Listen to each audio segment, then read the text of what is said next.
est arrivé, c'est là que je vais recommencer la lecture. Pour situer cette lecture, je me sens obligé tout de même de dire un petit mot, et je le raccroche ce petit mot au titre qui présentait cette session de lecture, le titre de la Maison de la Culture Juive.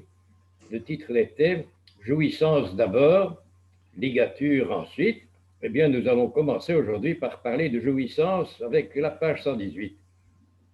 Ce sera le stade 1, parce que je vais vous dire un mot des 4 stades qui permettent d'un peu s'orienter dans la prose de Lévinas. La jouissance est le stade 1, le premier, je ne dis pas le plus important, mais le premier. La ligature, ce sont les stades suivants. Elle vient ensuite, comme dit le titre. Je vous annonçais donc 4 stades pour un petit peu sortir de la confusion. Lévinas, c'est de la prose qui se suit avec à peine des paragraphes. 4 stades, 4 niveaux de moi-même, pourrait-on dire, 4 dimensions de moi-même. 4 niveaux qui sont permanents. Donc, je dis des stades, mais en passant au second, je ne quitte pas le premier. Il reste tous les 4 permanents, tous les 4, si on arrive au quatrième, au troisième et au quatrième, qui ne sont pas donnés à tout le monde.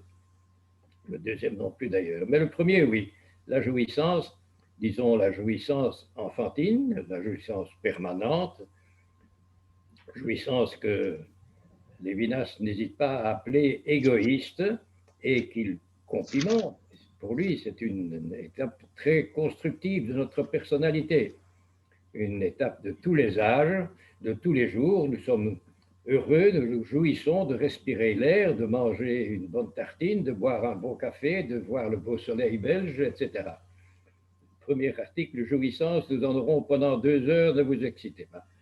Le second stade, c'est celui de la discipline, de la ligature, de l'apprentissage, d'un apprentissage dont il faut aller à l'école, il faut apprendre ce qu'il faut savoir pour vivre en société.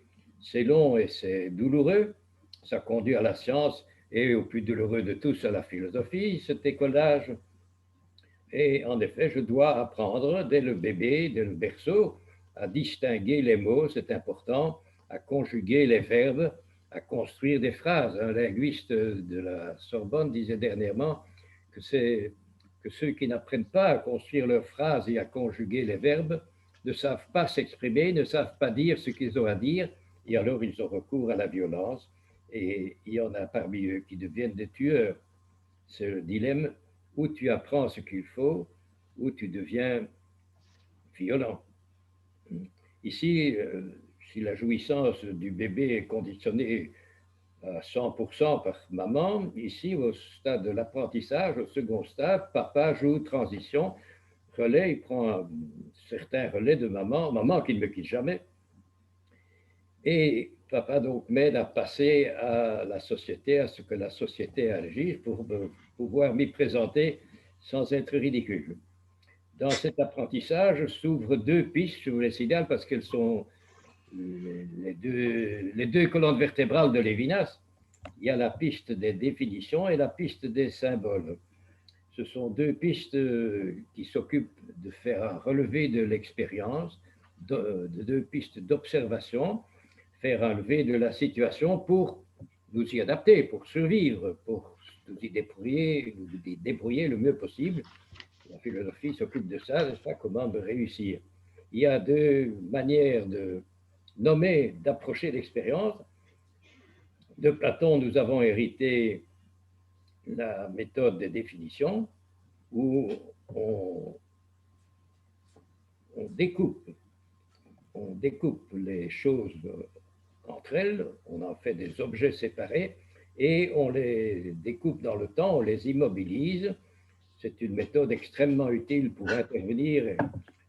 Notre technique vient de là, mais les définitions enfin, sont fort incomplètes du côté de l'enchevêtrement, de l'interdépendance qui est l'expérience et du côté de son évolution, c'est de l'expérience et dans le temps, toute chose qui qui existe est en train de bouger et cela ne passe pas ou très difficilement ou très peu dans la méthode des définitions. Par contre, dans l'autre méthode, dans l'autre piste, la piste narrative qui utilise les images, là, on ne découpe rien et même, trait de génie, on suit les choses dans leur changement, dans leur temps, en les racontant comme elles se développent, elles commencent, elles continuent, elles finissent. C'est la seule manière de respecter l'expérience dans son mouvement. Ricoeur a produit 3 volumes pour montrer ça. Là est bien sûr aussi de survivre, mais surtout de vivre ensemble et de récolter sur ce sujet-là l'expérience des siècles. Les contes et les légendes, les mythes et les rites sont le réservoir, la mémoire de l'expérience des siècles. Ça, c'est le deuxième stade. Je passe au troisième, qui est une bombe, qui est la découverte du visage. C'est capital parce qu'on appelle souvent la philosophie de Lévinas une philosophie du visage. C'est tout à fait décisif. Il faudrait résumer tout Lévinas, ce n'est pas possible. Je vous en donne un petit écho. Le visage, c'est l'extériorité par excellence. Le mot extériorité est le sous-titre du livre que nous étudions, le livre qui s'appelle Totalité et Infini, 1961, sous-titre Essai sur l'extériorité. Eh bien, le visage, c'est l'extériorité par excellence, le différent par excellence, l'autre avec A majuscule, celui que je ne peux jamais réduire à ce que j'en connais. L'extériorité qui reste extérieure, qui n'est jamais intériorisée, qui n'est jamais ni connu, ni vu, dit Lévinas. Je ne connais jamais l'autre, et même à toute rigueur, je ne vois pas. Évidemment, je vois son visage, mais en même temps, je ne le vois pas. Il est aussi autre que ce que j'en vois. Il est toujours masqué, rappelait Catherine Chalier dernièrement à propos de nos charmants masques quotidiens. Nous sommes d'office masqués. C'est dommage de mettre un masque en plus, il y avait déjà trop peu comme ça. Enfin, le visage, c'est ici que devant le visage, il faudrait reprendre les 4 stades, parce qu'il y a plusieurs réactions devant ce visage. Je vous signale simplement la chose. Il y a 4 degrés d'éveil. Nos 4 stades sont 4 degrés d'éveil, plus que des strates géologiques. Je dirais même que ce sont des strates de sensibilité, des degrés de sensibilité.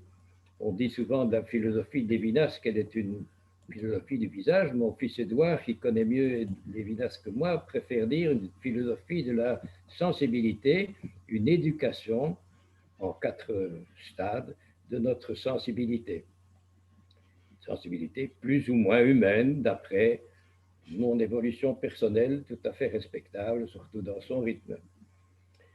Le visage, c'est la bombe lévinassienne qui fait irruption dans la philosophie occidentale et dans notre vie à chacun, surtout quand on se rend compte, en lisant ce que Lévinas dit du visage, en scrutant ce qu'il dit, en devinant ce qu'il ne dit pas explicitement. Ici, il s'agit de découvrir que dans ce que Lévinas dit du visage, il se réfère souvent, pour ne pas dire toujours, au visage d'une certaine princesse de ses rêves, dont le visage est la bombe de sa vie, dont le visage a changé sa vie à lui. C'est ce que nous devons au visage. Tous les visages, dit Lévinas, textuellement, il parle du visage du premier venu, mais on sait bien on devine bien auquel de ces visages il pense. Ce visage me permet de commencer à vivre. Face à ma princesse, c'est là que je me mets à vivre, c'est là que la vie commence, c'est par elle que j'accède à la vraie vie, par elle, par sa présence, son extériorité, sa différence, son être autre, qui me bouleverse de fond en comble, m'introduit dans une nouvelle vie, 3e stade que je dois à cet autre par excellence dont je vous parle, et qui conduit au 4e stade, après avoir reçu la vie par le visage de l'autre, je vais répondre et vivre pour, non plus après le par, je vais vivre pour ce visage. Je vais répondre à sa triple question, parce qu'un visage me pose trois questions. Devant chaque visage, Lévinas entend trois cris, je vous les rappelle. Les anciens excuseront tous ces rappels, mais je crois quand même qu'il faut commencer par là pour comprendre la suite. Trois cris du visage, trois questions. La première, c'est « S'il vous plaît, ne me tuez pas ». Il y a une manière de tuer en ignorant quelqu'un, en le voyant dans mon indifférence. Première question, s'il vous plaît, ne me tuez pas. Règne de violence universelle, bien sûr. Lévinas répond. La seconde question, c'est j'ai faim. On parlera de faim ce matin en parlant de la jouissance qu'il y a à bien manger. Il y a aussi un problème de la faim, je ne vous apprends rien. L'autre, son visage me dit, s'il vous plaît, ne me tuez pas. Au lieu, il dit, j'ai faim, s'il vous plaît, donnez-moi à manger, ça veut dire. Et en troisième lieu, l'autre me crie, ce n'est pas moi. Ce visage que vous voyez, ce personnage que vous voyez, ce n'est pas moi. Moi, c'est encore autre chose, c'est en même temps autre chose. À vous de vous en inquiéter si votre sensibilité vous a permis d'atteindre ce stade-là, le stade où celui qui a vu le visage devient réponse à ce visage. Le visage m'appelle, il demande une réponse, c'est-à-dire, dit Lévinas, il me rend responsable, capable de lui répondre. Il me nomme à ma responsabilité, c'est là que je deviens quelqu'un pour de bon, c'est là que le moi trouve son identité, je suis celui qui répond au triple cri du visage en face de moi, je deviens quelqu'un de responsable de ce qu'il fait et de ce qu'il ne fait pas. Ce moi qui s'éveille là, grâce au visage, et ensuite pour le visage, c'est ce que Lévinas appelle l'éthique.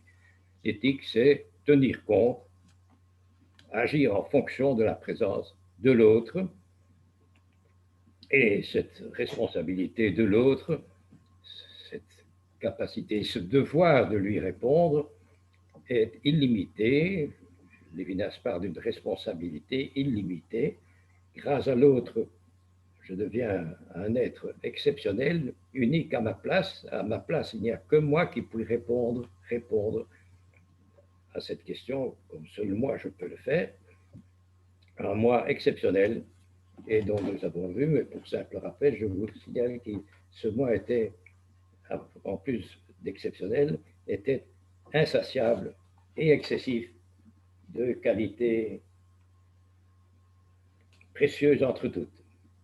Je récapitule ces quatre stades, ces quatre, je dirais, ces quatre degrés de sensibilité en chacun, chaque jour, même si on peut les comparer au stade de la vie.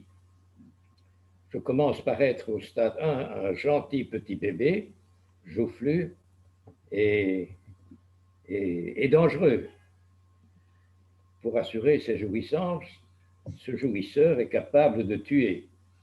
Étant déprogrammé, le merveilleux vivant que nous sommes transforme le vouloir vivre en pouvoir de tuer. La menace est là. Au premier stade, il y a donc une urgence à passer au troisième stade, qui vont ligaturer, discipliner, sauver. Cette jouissance qui laissait à elle-même s'appelle le conatus. C'est un mot que Lévinas emprunte à Spinoza pour dire la volonté de vie est en même temps dangereuse. Stade 2, c'est en Occident, la science omniprésente qui nous gouverne. La science s'est détachée de la philosophie, est un chapitre de la philosophie, comme elle était encore chez les Grecs. C'est la philosophie qui l'a mise sur la voie des définitions, d'un découpage généralisé, d'une abstraction généralisée, qui nous donne l'impression de savoir beaucoup de choses, et ce n'est pas faux. La vraie science, mais ça nous mènerait loin, est de découvrir surtout que je ne sais pas, que je ne sais presque rien, que je suis entouré. On retrouvera cet entourage Je suis entouré d'inconnus. Un inconnu qui a un côté menaçant, on va voir ça. De ce stade écolage et en Occident scientifique, on passe au troisième stade, la bombe de la rencontre avec l'autre, l'autre qui se dit, qui fait sens et qui m'apprend à embrayer sur ce qu'il me dit. Et enfin, au quatrième stade, j'apprécie ce que j'ai reçu et en retour, j'essaye de répondre au cadeau que j'ai reçu dans le stade numéro 3. En un mot, sur chacun de ces stades, je dirais, à le stade jouissance, je suis un jouisseur. En second lieu, je suis un scolarisé, un apprenti théorique et pratique. Au troisième stade, je suis un amoureux. Et au quatrième stade, je suis un responsable. Voilà pour nos 4 stades. Aujourd'hui, nous allons nous occuper du premier stade, page 118. Au milieu de la page commence un nouvel alinéa, l'amour de la vie. Je lis.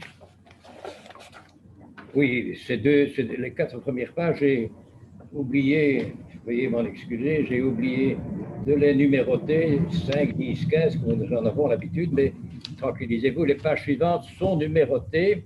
Ici, je suis à la ligne 16 de la page 118, l'amour de la vie. Et je lis. À l'origine, point de départ, vous voyez, le point de départ de notre session et le point de départ des 4 stades de Lévinas. À l'origine, il y a un être comblé. Voilà, celui que vous êtes ce matin, vous avez bien dormi, vous avez bu un bon café, mangé un bon morceau de pain, peut-être une brioche. Vous voilà comblé, il fait soleil, c'est merveilleux en Belgique, il fait d'une délicieuse fraîcheur. Voilà, il y a, je lis, il y a un être comblé, un citoyen du paradis. Si vous en doutez, vous faites quelques petits voyages dans les autres continents et vous appliquerez rapidement vers cette bonne vieille Europe et surtout vers la Belgique, qui est un pays du cocagne que nous ignorons. Donc, nous commençons par nous présenter, par nous voir nous-mêmes, chacun pour soi, un citoyen du paradis, un jouisseur donc professionnel. Le vide, oui, dans cette jouissance, il n'y a pas que ça. Hein. Il y a des déceptions aussi. Je ne veux pas jouir tout le temps de la même manière. Il y a les interruptions. Par exemple, il y a des moments où j'ai faim, où je suis dans le besoin. Donc, Lévinas va parler de besoin. Le vide ressenti, de temps en temps, le manque, la faim par exemple, le vide ressenti suppose que le besoin qui en prend conscience se tient déjà au sein d'une jouissance. Ce vide se tient déjà au sein d'un plein préalable. C'est parce que j'ai mangé de bonnes choses que je souhaite en manger encore. Jouissance, ligne 19. Jouissance fut-elle, cette jouissance, la jouissance de l'air qu'on respire. C'est déjà une jouissance. De quoi va-t-il nous parler?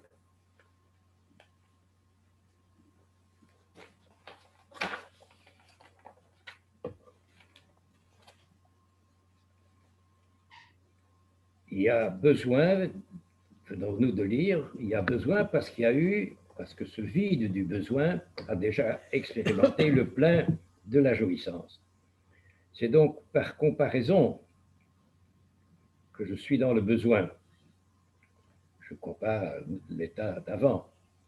Pour avoir faim de nourriture, je dois déjà avoir fait l'expérience de manger de la nourriture. Hein, assez élémentaire, mais il va nous dire ça de plusieurs manières, l'ami Lévinas. Et on peut, à partir de cet exemple de la comparaison entre le plein et le vide de la nourriture, il en va de même chaque fois qu'une chose est dite mauvaise. Chaque fois que nous disons c'est mal, c'est mauvais, c'est chaque fois par comparaison avec du positif antérieur, avec un bien, par rapport auquel c'est un mal, par comparaison auquel c'est un mal. Lévinas rejoint ici les thèses de Jean Nabert. Jean Nabert était le meilleur philosophe français avant Lévinas, quelques années avant. Il rejoint les thèses de Nabert sur l'origine du mal. Le bouquin de Nabert sur le mal date de 1955. Il rejoint aussi le très beau texte, très beau texte de Jean Nabert sur l'affirmation originaire qui date de 1943. Affirmation que Ricoeur a apprécié beaucoup et qu'il citait à toute occasion. Cette affirmation originaire veut dire qu'il y a affirmation avant tout refus, avant tout rejet ou toute condamnation, il y a une affirmation. On pourrait voir cet avant dans le premier mot que nous avons lu à la ligne 17. Notre premier mot ce matin, c'était à l'origine. À l'origine, c'est avant. Avant le dégoût ou le désespoir, il y a eu le positif de la vie, il y a eu, titre du paragraphe, amour de la vie. Toujours, il y a pour nous du positif avant le négatif. Toujours, pour nous, pour pouvoir nier une chose, il faut quelque chose qui soit là d'abord, que je puisse nier. Pour pouvoir biffer, il faut qu'il y ait quelque chose à biffer. C'est élémentaire, mais on l'oublie facilement. Et ceci n'est pas une thèse métaphysique. Je ne sais pas si l'univers autour de moi, si dans l'univers le bien précède le mal, je n'en sais rien. On retrouvera cette inquiétude tout à l'heure. Mais l'univers, je n'en sais rien. Mais quant à moi, je ne peux pas faire autrement qu'affirmer avant, premier mot, avant de nier. À l'origine du nier, il y a un avant qui est l'affirmation. Avant de nier, je ne peux pas faire autrement que poser du positif et ensuite seulement comparer. Ainsi, notre page 118, amour de la vie, Lévinas va nous dire ça de 12 manières différentes pendant les 2 pages qui suivent.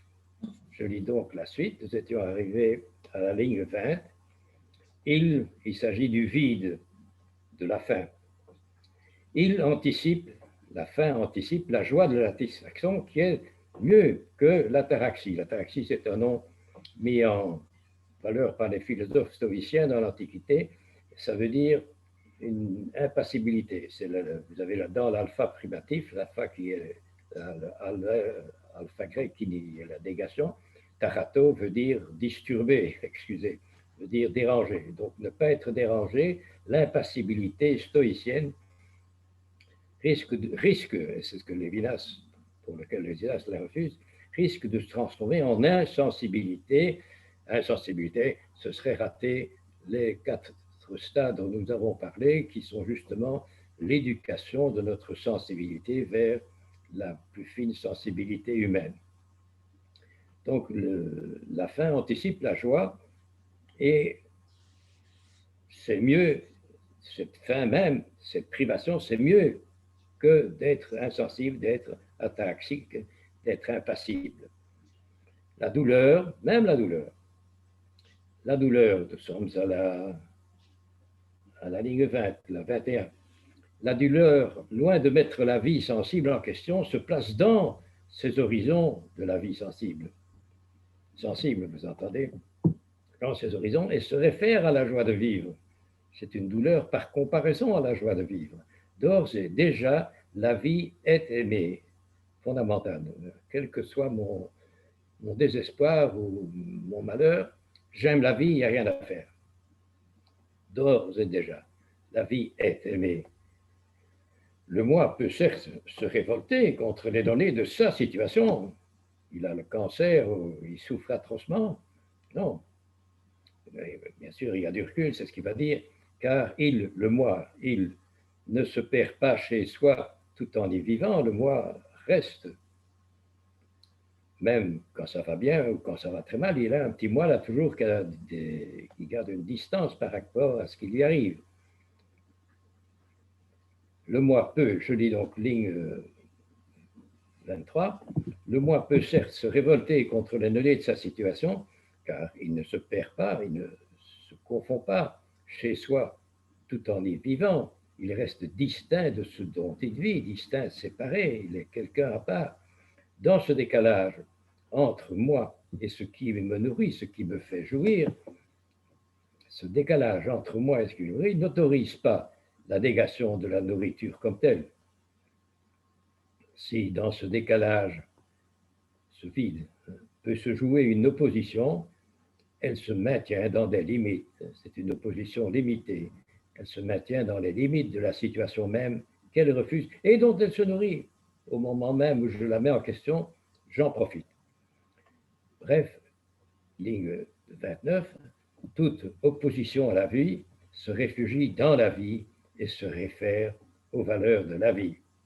Voilà l'amour de la vie, dit Lévinas, harmonie préétablie avant de notre premier mot de la tantôt, là, avant ce qui va seulement nous arriver, ce qui va nous arriver ensuite. L'insistance de Lévinas ici, excusez-le, vient de ce que, au moment où il rédige ces pages, la philosophie en vogue s'appelle l'existentialisme, avec en tête de file Jean-Paul Sartre, et c'était une philosophie qui broyait du noir au sujet de la vie et de la noirceur de la vie. Ici, Lévinas le répond, vous avez à la page suivante, il fera une allusion à ces philosophes-là. Au milieu de la page suivante, je vous le dirai, je vous le rappellerai à ce moment-là. Ligne 32, page 118, alinéa. L'amour de la vie ne ressemble pas au souci d'être qui se ramènerait à l'intelligence de l'être ou à l'ontologie. Allusion à Heidegger ici, ce n'est pas un problème intellectuel, l'intelligence de l'être, ma situation. L'intelligence de l'être, c'est ça justement l'ontologie. L'ontologie, c'est un discours sur l'être en général. Et ici, Lévinas fait allusion au souci d'être chez Heidegger et il situe son amour de la vie avant ce souci qui peut devenir, qui peut me ronger, me désamorcer tout à fait. L'amour de la vie n'aime pas l'être, mais le bonheur d'être. C'est une très belle phrase. Hein. L'amour de la vie n'aime pas l'être. Qu'est-ce que c'est que ça, l'être? Mais le bonheur d'être, ah oui, là, tout de suite. Hein. La vie aimée, c'est la jouissance même de la vie, le contentement déjà goûté dans le refus que je lui oppose. Même si je suis de mauvaise humeur, si je suis mécontent, c'est parce que j'ai été content avant et que je voudrais être content. Au contraire, par comparaison, comme on a dit, la vie aimée, c'est le ligne 34, la vie aimée, c'est la jouissance même de la vie, c'est le contentement déjà goûté dans le refus que je lui oppose, contentement refusé, au nom du contentement lui-même. Relation de la vie avec la vie, l'amour de la vie n'est ni une représentation intellectuelle savante, non, ni une réflexion sur la vie, c'est autre chose, c'est du vécu, va-t-il nous dire. Le décalage, page 119, le décalage entre moi et ma joie ne laisse pas de place à un refus total. Il y a des refus, mais pas, qui ne sont pas des refus totaux, il faudrait dire. Il n'y a pas dans la révolte de refus radical. C'est un refus second. Il y a autre chose avant qui précède. Ligne 2 à la fin, page 119. Tout comme dans l'accès jouisseur de la vie à la vie, il n'y a aucune assomption. Assomption veut dire acceptation. Je veux dire qu'on ne me demande pas mon avis si j'accepte ou non la vie. La vie, je l'ai déjà acceptée. Assomption ou acceptation, c'est à peu près synonyme. L'assomption serait un genre d'accord ultérieur entre deux personnes ou à propos d'une situation. Ici, on n'attend pas que je dise mon d'accord, je suis déjà d'accord, j'ai déjà donné mon accord, je suis pour la vie avant même j'allais dire avant même de vivre. Ligne 4, page 119. La fameuse passivité du sentir est telle qu'elle ne laisse pas de jeu au mouvement de liberté qu'il assumerait. Assumer, voilà le mot assumption qui revient de la troisième ligne. On ne fait donc pas appel à ma liberté, on ne me demande pas si j'ai envie de vivre ou non, j'ai déjà répondu. La gnose, c'est le savoir intellectuel, ligne 5. La gnose du sensible est déjà jouissance. Quand je parle du sensible, quand je le réduis à une idée, je me table sur une jouissance antérieure. La jouissance est première, c'est le stade numéro 1 avant tous les autres. Ce qu'on serait tenté, ligne 6, ce qu'on serait tenté de présenter comme nié ou comme consommé dans la jouissance ne servirait pas pour soi, mais d'emblée se donne. Donc, j'ajoute deux petites lettres au mot présenté, là, à la sixième ligne, mais Lévinac s'en prend à la réduction intellectuelle de l'événement jouissance. Je lis ligne 6, donc, ce qu'on serait tenté de représenter, d'intellectualiser, comme alors, au niveau de l'actuel, nier ou consommer dans la jouissance. Non, on ne s'affirme pas pour soi, mais d'emblée se donne, je l'ai déjà reçu, on me l'a donné, je suis comblé de cet amour de la vie et je n'ai pas à lui donner mon assentiment, c'est déjà fait. La jouissance atteint un monde, je dirais un niveau qui n'a ni secret, ni étrangeté véritable. Là, je suis là-dedans comme un poisson dans l'eau, même si je ne me rends pas compte. Je suis totalement décontracté et réconcilié avant même de commencer. La positivité. Originelle, vous voyez, avant, originel. Le premier mot que nous avons lu ce matin, page 108, c'était à l'origine. Ici, il emploie le mot originel. Eh bien, la positivité originelle de la jouissance, parfaitement innocente, hein, c'est celle du bébé, pour commencer, ne s'oppose pas, ne s'oppose à rien. Elle vient gratuitement comme ça et m'envahit. Et dans ce sens, cette jouissance se suffit d'emblée. Se suffit d'emblée. Je m'arrête un moment à ce verbe se suffit d'emblée. D'emblée, il veut dire tout de suite, donc je suis dedans, mais se suffire, et ça a l'air pas correct chez les Lévinas, car pour les Lévinas, je suis insatiable. Dans les 4 stades que je vous ai résumés, il y avait cette constatation que le moi est un être exceptionnel et excessif. À la page 70 du livre que nous lisons, Lévinas constate que la conscience est insatiable. C'est une des bases de sa philosophie. C'est le stade 1 où, en effet, je suis habité d'un appétit de jouissance insatiable, illimité. Il y en a déjà une expérience de l'infini dans la sensibilité. Et donc, aucune satisfaction ne me suffit. J'en veux toujours davantage, j'en veux encore et encore. Et pourtant, ici, Lévinas ose dire, à la ligne 11, page 119, que la jouissance se suffit d'emblée. Ce suffire fait donc problème. J'essaye d'y répondre.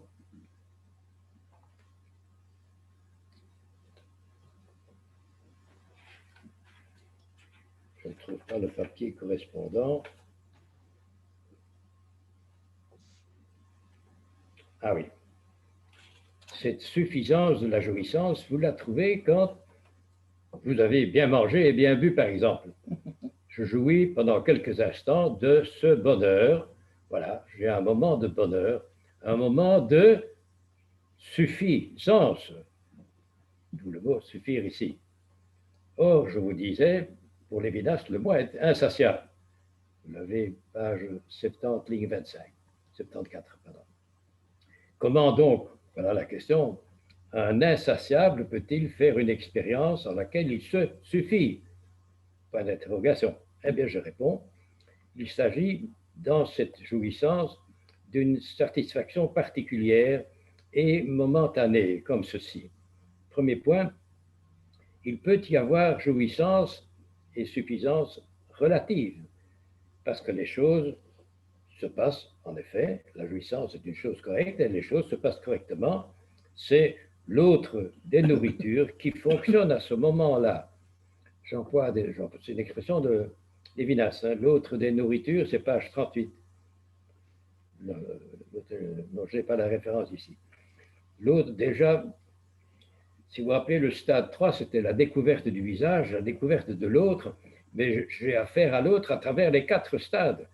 Le premier stade, l'autre, c'était maman, maman dont je jouissais intensément, bien sûr, et qui était déjà l'autre qui s'occupait de moi.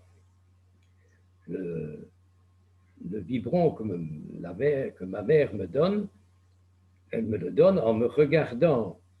C'est le père recteur des facultés d'Amir qui me disait curieusement, la poitrine de la femme est en avant, du côté du visage, en différence des animaux où les mamelles sont à l'arrière. L'enfant entêtant voit un regard, voit un visage déjà. Et ça permet à Lévinas de dire, il y a déjà de l'autre dans ce premier stade. Et l'expression vient chez lui, l'autre des nourritures. La nourriture vient aussi de l'extérieur, et même très fort de l'extérieur, puisque je la prends en main, je la mets en bouche, je la fais passer de l'extérieur en intérieur. C'est déjà une expérience extraordinaire d'extériorité, extériorité, sous-titre du volume. Donc, dans la jouissance même, l'autre des nourritures fonctionne déjà. C'est dans la droite ligne de l'autre tout court, qui aura son apogée au stade 3 avec le visage de ma princesse, bien sûr. Ce n'est pas encore l'extériorité totale, ici, comme Lévinas en parle, page 38, ce n'est pas l'extériorité fulgurante de ma princesse, mais on est sur la bonne voie, qui est ce qui est de l'autre, c'est ça la bonne voie, rencontrer de l'autre sur la trajectoire de l'autre avec A majuscule, que écrit régulièrement, Lévinas écrit en effet avec majuscule. C'était une première mise au point. Nous sommes en bonne voie dans la jouissance, il y a déjà de l'autre. Et en second lieu, le bonheur égoïste, citation égoïste, hein, que ce bonheur soit lui-même positif, c'est qu'il dépend de l'autre, ça on l'a vu, dans la nourriture. Et ensuite, il est d'un caractère provisoire, ce bonheur-là. Il est d'un caractère passager comme jouissance. Et ainsi, à la dernière ligne, et ainsi de l'autre page, le bonheur satisfait un besoin, mais ne le supprime pas. Il y a les deux. C'est son statut particulier. Il me satisfait, il y a suffisance, là qu'on s'était arrêté, il me donne une certaine suffisance qui ne supprime pas la faim, qui ne supprime pas le besoin. Dans 3-4 heures, j'aurai de nouveau faim, pour le dire avec précision. Et donc, la trajectoire de la jouissance est ouverte. Elle est ouverte aux prochaines jouissances. Et nous savons par ailleurs que cette trajectoire va à l'infini, va indéfiniment dans la ligne d'un être insatiable. D'où cette prière du grand frère de Jeannine Bassoir. Jeannine Bassoir, c'est une romancière que j'adore. Son grand frère, qui avait 7-8 ans, terminait son repas de manière très pieuse, en bon catholique, en disant « Seigneur, merci pour ce repas, pour ce bon repas, et faites que le suivant ne tarde pas. » Jouissance, en route vers encore, c'est l'infini qui est en route. Ceci pour corriger l'objection qui surgirait au verbe suffire de la page 119 à la ligne 11. Il y a une certaine suffisance, oui, dans les bons moments que je vis. Bon moment que Lévinas va reprendre, page 119, ligne 11, instant de bonheur, arrêt de jouissance, réussite du carpe diem, Horace en latin, prendre le jour, profiter de la journée d'aujourd'hui et ne pas s'inquiéter d'autre chose. Souveraineté de l'après-nous des rouges, oui, il y a une espèce de souveraineté, de suffisance qui est sur la bonne voie comme nous avons vu. Ces prétentions donc au bonheur pour quelqu'un d'insatiable, ces prétentions seraient pur non-sens et non pas d'éternelle tentation si l'instant de la jouissance ne pouvait pas s'arracher absolument à l'effritement de la durée, si l'instant de la jouissance n'avait pas quelque chose d'éternel. Quelque chose, ce n'est pas l'éternité, mais c'en a quelque chose. Paragraphe, ligne 16. Le besoin ne saurait donc se caractériser ni comme liberté puisqu'il est dépendance, ni comme passivité puisqu'il vit de ce qui, déjà familier et sans secret, ne l'asservit pas mais le réjouit. Stop. Vous avez ici le paradoxe que nous avons rencontré auparavant, le paradoxe d'un moi qui se reçoit de l'extérieur exactement. Ce sera de manière forte avec le visage d'en face, bien sûr, qui me donne à moi-même, qui me donne responsable, mais c'est déjà le cas dans la jouissance, puisque la nourriture me vient de l'extérieur, c'est déjà une expérience d'extériorité, l'autre des nourritures. Et le paradoxe, c'est qu'avec cet autre, je fais du moi. Avec cette dépendance de ma nourriture, je suis dépendant de ma nourriture, n'est-ce pas? Sans nourriture, je n'y suis pas. Donc je viens de mon assiette, d'une certaine manière. Je suis totalement dépendant. Et à mesure que l'heure de midi approche, nous nous mettons tous à nous énerver parce que nous sommes dépendants. Mais cette dépendance est en même temps vécue comme une liberté. C'est grâce à cette dépendance, à travers elle, que je suis moi et m'affirme comme tel, c'est-à-dire moi libre.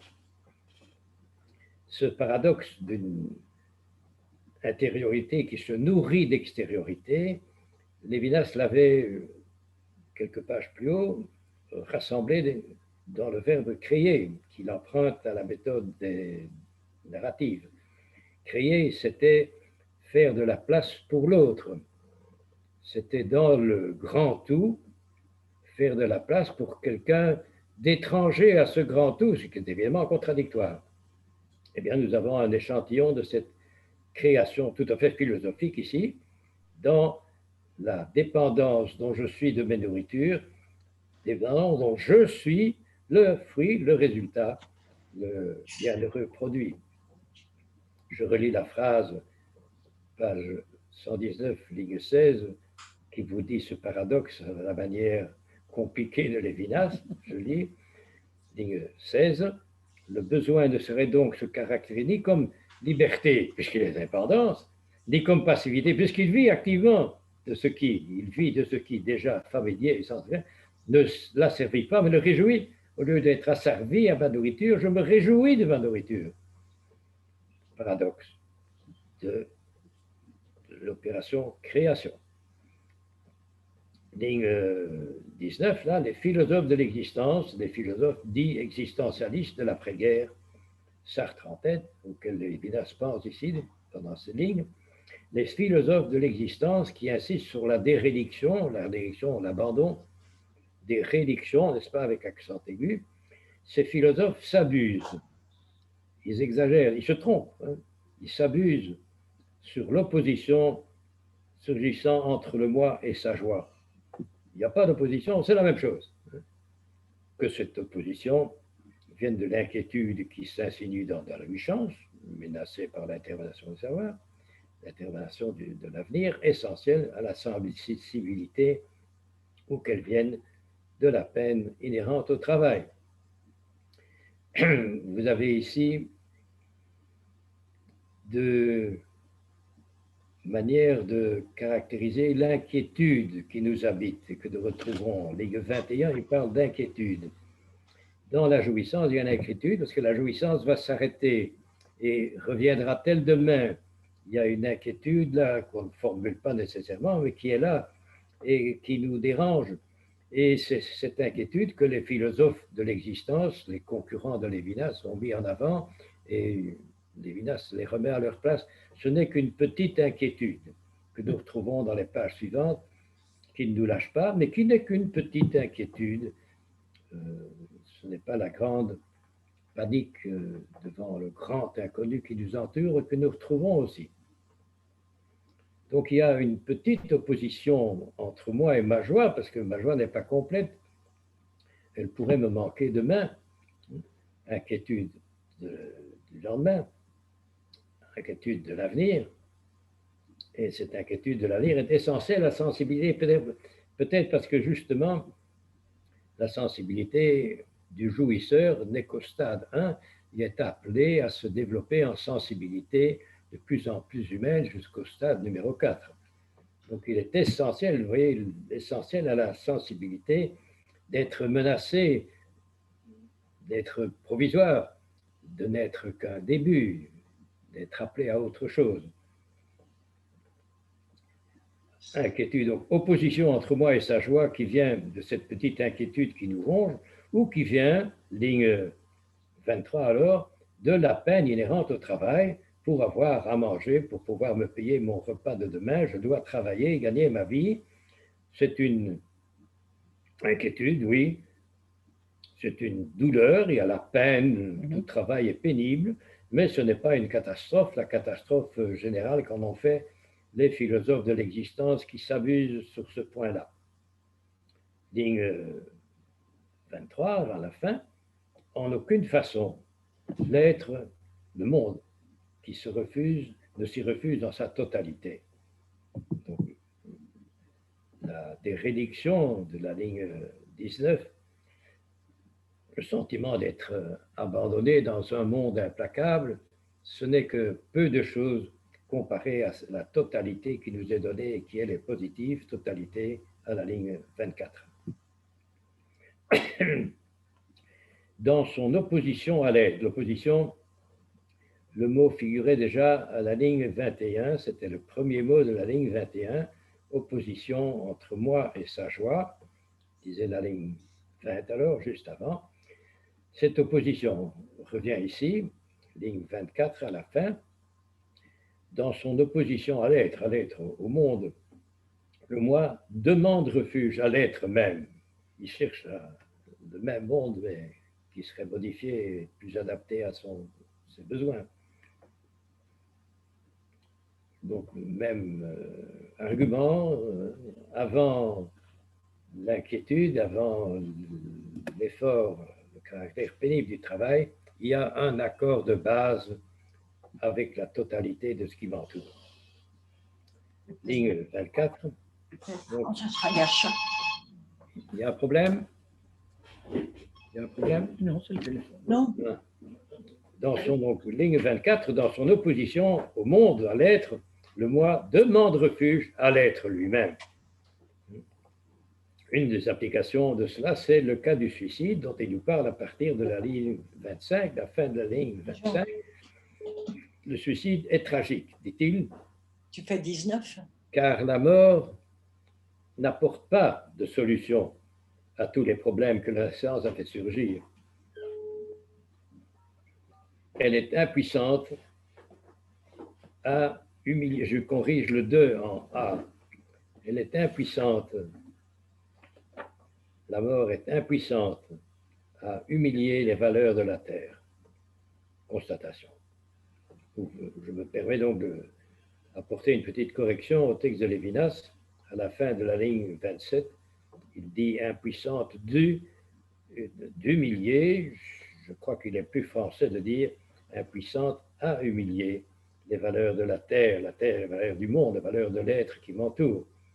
Exemple, le cri final de Macbeth, ligne 28, le cri final de Macbeth qui affronte la mort et qui est vaincu parce que l'univers, le monde autour de lui ne se défait pas en même temps que sa vie. Il voudrait tout supprimer, mais il ne peut pas, il peut supprimer que cette petite chose que sa propre vie. La souffrance, dans ce cas, le cas de ce suicide, donc, la souffrance à la fois désespère d'être rivé à l'être, et donc s'en va, et aime l'être auquel elle est rivée. Impossibilité de sortir de la vie, quelle tragédie. Oui, illustration de l'amour de la vie, de ce paragraphe consacré à ça. Quelle tragédie, quelle comédie. Le tedium vitae, ça veut dire le dégoût de la vie, la répugnance pour la vie, baigne dans l'amour de la vie qu'il rejette. Et le désespoir, donc, ne rompt pas avec l'idéal de joie qui reste premier, qui reste avant. On pourrait s'arrêter là, mais je vous lis la suite puisqu'elle est là. où il fait un petit pied de nez supplémentaire, Lévinas, au philosophe de l'existence d'après la guerre. En réalité, dit-il, ce pessimisme, le pessimisme de cette sorte-là de philosophe, a une infrastructure économique. C'est presque méchant de dire ça, hein, et c'est très, très astucieux parce que Sartre était largement marxiste à ses heures, et d'autres aussi, et pour Marx, tout est conditionné économiquement. Eh bien, ici, Lévinas leur retourne la balle et dit « Votre pessimisme est le produit de votre situation économique ». Ligne 34, en réalité, ce pessimisme a une infrastructure économique, c'est le terme même de Marx, l'infrastructure économique. Ce pessimisme exprime l'angoisse du lendemain, qu'on a vu quelques lignes plus haut, et la peine du travail. On a vu ces deux aspects de l'inquiétude qui nous habitent, l'inquiétude d'un côté, la peine du travail de l'autre. Le pessimisme de nos amis philosophes de l'existence exprime, ligne 35, exprime l'angoisse du lendemain et la peine du travail, etc. Angoisse et peine du travail dont nous montrerons plus loin le rôle dans le désir métaphysique, ça nous en parlerons plus loin. Ligne 37 ici, les vues marxistes gardent ici toute leur force, donc j'applaudis, ils sont marxistes ces philosophes-là, eh bien moi aussi je comprends Marx et j'applaudis. Les vues marxistes gardent ici toute leur force. Bravo d'être marxiste, je vous félicite messieurs, mais vous en sortez ridiculisés, dit-il dans sa barbe. Les vues marxistes gardent ici toute leur force, même dans une perspective différente de la leur. La souffrance du besoin ne s'apaise pas dans l'anorexie, dans le refus de manger, mais dans la satisfaction, c'est tout simple. Ne vous excitez pas à vous plaindre. De quoi se plaignait-il?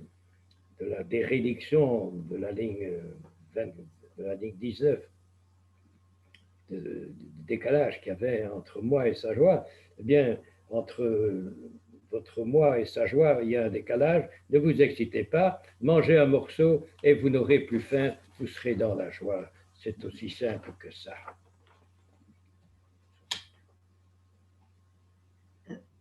Comment Lévinas interprète-t-il la joie? C'est quoi la joie pour lui? Ah oui, eh bien, c'est tout près du mot jouissance que nous explorons avec Lévinas. Au moment où je jouis, je suis dans la joie, je vis un morceau de joie, un bon moment, dira-t-il plus loin. Ce qui nous amène à la page 120, mais je vois que nous sommes à peu près au milieu du timing. Il est peut-être bon de faire un petit break. Un petit break de 5 minutes, oui. Ok, j'attends donc 5 minutes. À bientôt. Voilà. 5 minutes, c'est parfait. À de suite. Merci, Luc, de me comprendre. Merci du feu vert. On y va alors. Page 120.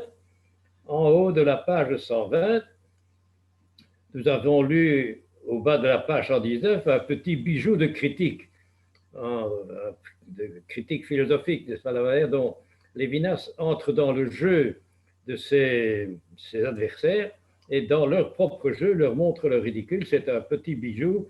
Quand on est un peu technicien en philo, on apprécie ça. Ici, c'est page 120 où nous avons encore quelques lignes sur cet amour de la vie qui nous tient autant que la vie elle-même, et dès qu'il y a vie. Le besoin, il commence le premier mot ici, c'est le mot besoin. Je précise, ce besoin-là, je l'illustre par l'appétit. Ça vous permettra de mieux suivre la phrase. Le besoin sème lui-même, l'appétit sème lui-même. C'est gai d'être en appétit. Je ne sais pas si vous êtes d'accord. L'homme est heureux d'avoir des besoins, d'avoir faim. Je suis heureux, moi, dans une heure, de pouvoir passer à table. Mais alors, vraiment très heureux. Hein. Voilà, ça ne se discute pas, c'est avant toute réflexion, on vit comme ça, on a envie de passer à table. Un être sans besoin ne serait pas plus heureux qu'un être besogneux. Ah, c'est quelqu'un qui n'aurait pas de besoin, ce serait quelqu'un qui s'ennuierait très fort, je crains pour lui. Mais cet être-là, il ne serait donc pas plus heureux sans besoin, mais il s'ennuierait, il serait en dehors du bonheur et du malheur. Qu'est-ce qu'on peut vivre encore en dehors de ces deux choses-là?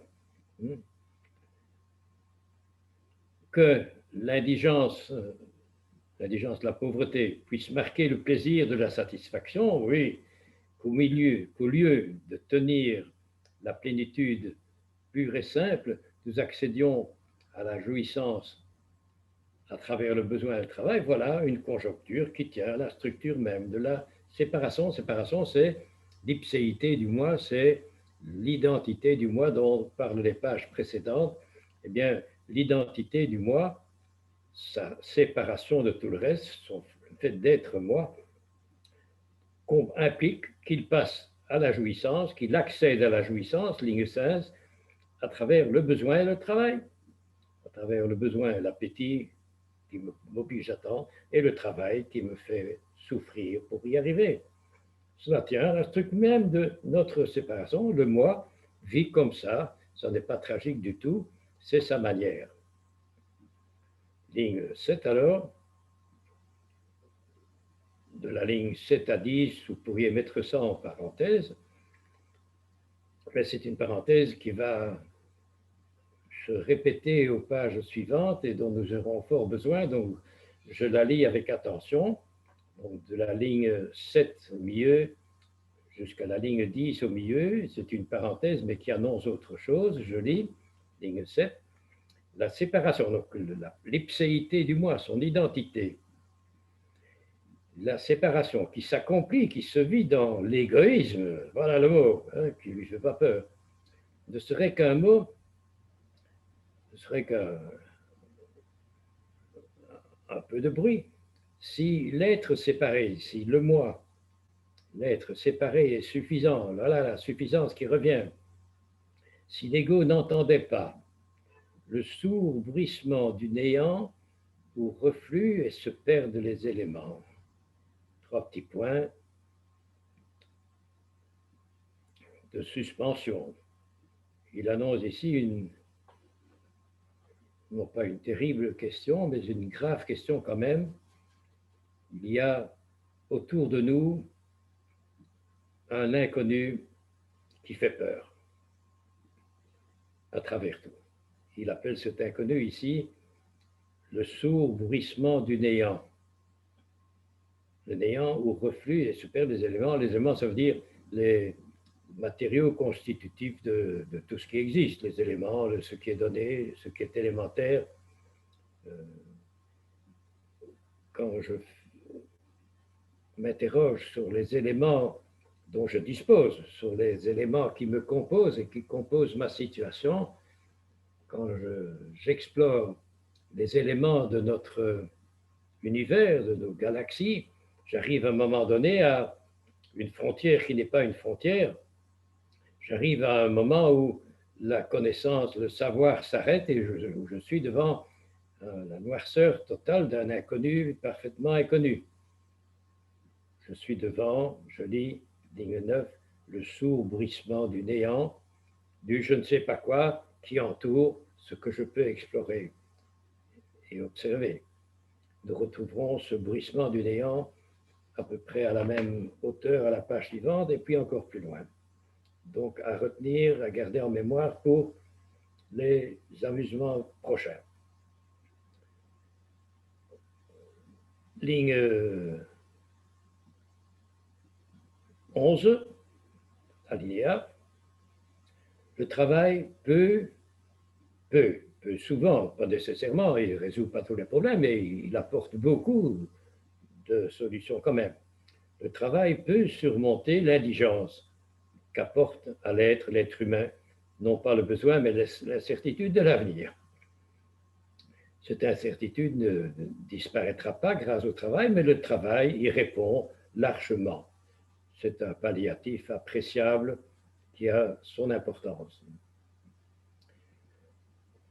Donc, le travail est là, nous sommes ici au stade 2, si vous vous rappelez, le stade 2 qui était celui de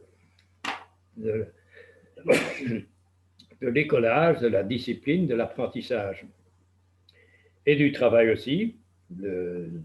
La jouissance, c'est relax, ça coule de source. Le travail, c'est pénible, mais il répond à la pauvreté. Si jamais il y a pauvreté, il répond aux besoins et il répond d'une certaine manière à l'incertitude de l'avenir, ligne 12, à cette inquiétude qui vient de l'avenir qu'on ne connaît pas. Et Lévinas reprend cette image du néant. Le mot néant, c'est méchant, hein? Figuré à la ligne 9, à la fin de la ligne 9, il revient ici au début de la ligne 13, le néant de l'avenir. Donc l'inconnu de l'avenir. Je dis néant, je ne sais pas ce que je dois y mettre. Quand c'est inconnu, je ne sais pas de quoi c'est fait, donc c'est comme si c'était du néant pour moi. Le néant de l'avenir, nous le verrons, ça va revenir. Le néant de l'avenir vire en intervalle. Et grâce au travail, cette menace, cette sourde menace de l'avenir se vire en simple délai, en simple intervalle.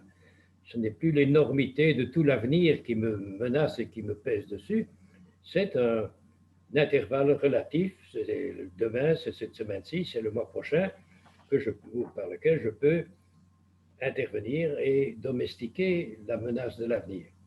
Je relis, ligne 13, le néant de l'avenir, le grand, l'étouffant néant de l'avenir, nous verrons, vire en simple délai, en simple intervalle du temps où s'insère la possession et le travail. Je peux avoir des possessions qui me tranquillisent du côté nourriture, je peux avoir des réserves et j'ai le travail pour compléter ce qui me manque.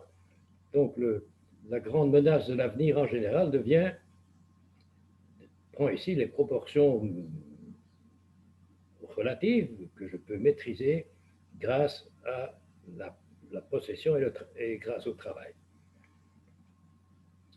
Ligne 14, à la fin, là, le passage de la jouissance instantanée à la fabrication des choses par le travail se réfère au singulier, il n'y a pas de NT là, se réfère à, exemple, l'habitation, l'économie, laquelle suppose, en passant, l'accueil d'autrui, un minimum d'organisation, d'habitation et l'économie, j'ai besoin des autres pour cela.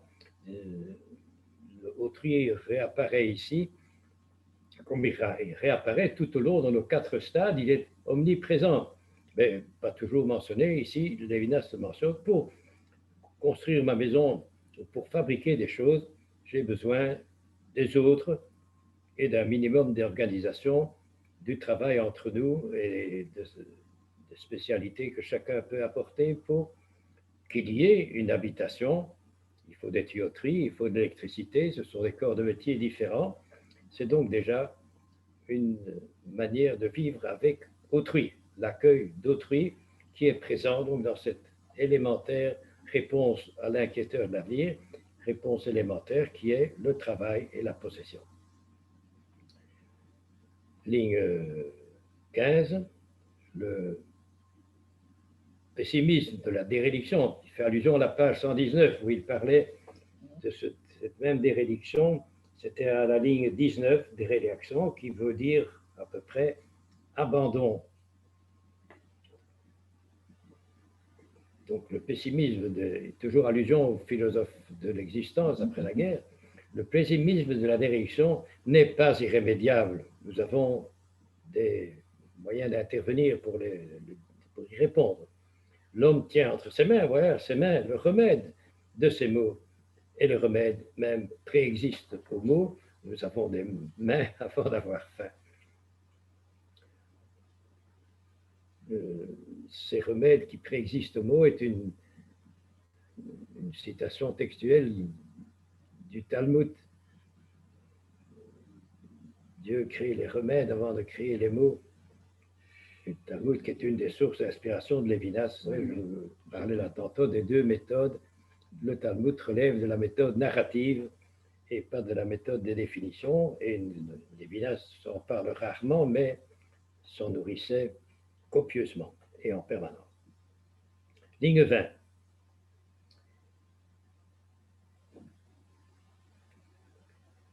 Le travail, mais le travail, donc le travail superbement utile pour diminuer mes inquiétudes, pour les relativiser, le travail lui-même, puisque j'en parle au travail, quand Lévinas parle du travail, il y a évidemment le travail de la philosophie. Nous sommes occupés, vous savez, d'expérience à la minute même, combien nous sommes en train de travailler. Chez Lévinas, il y a un souvenir très précis aussi de ce que peut être le travail, c'est que pendant la guerre, il a été prisonnier durant 5 ans du côté d'Hanovre et que son baraquement était un baraquement chargé de travaux de bûcheron. Donc, pendant 5 ans, il a coupé du bois. Il sait ce que ça représente, le travail manuel et pas seulement le travail philosophique. Je crois que Lévinas est bien placé pour nous parler du travail à la ligne 20.